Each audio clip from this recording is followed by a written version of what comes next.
If you could have anything you wanted, what would it be? Well, that's the question we're going to look at today on 2 Minute Truths.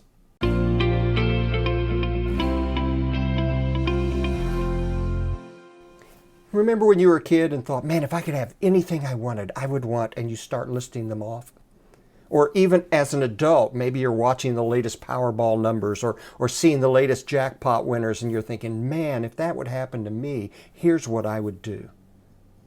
Well, in a sense, 1 Kings chapter 3, God actually gives Solomon that opportunity. God tells Solomon, you can ask me for whatever you want, and I'll grant that. Can you imagine God coming to you and saying, hey, you can have anything you ask me for, I'll give you?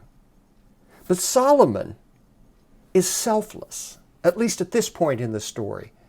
And he asked God for the wisdom to be able to rule God's people well.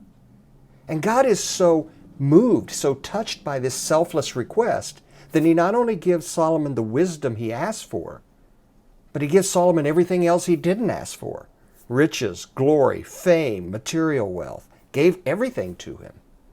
Now, let's be clear. 1 Kings chapter 3 is not a lesson in how to inadvertently and indirectly get God to give you whatever you want. It's really not about getting full hands from God. It's about having a full heart for God.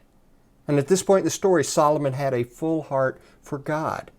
In other words, he put God and others first. He loved the Lord as God, and he loved his neighbor.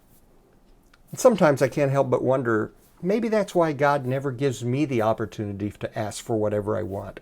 Maybe he knows that I'm going to be more selfish in my request than selfless.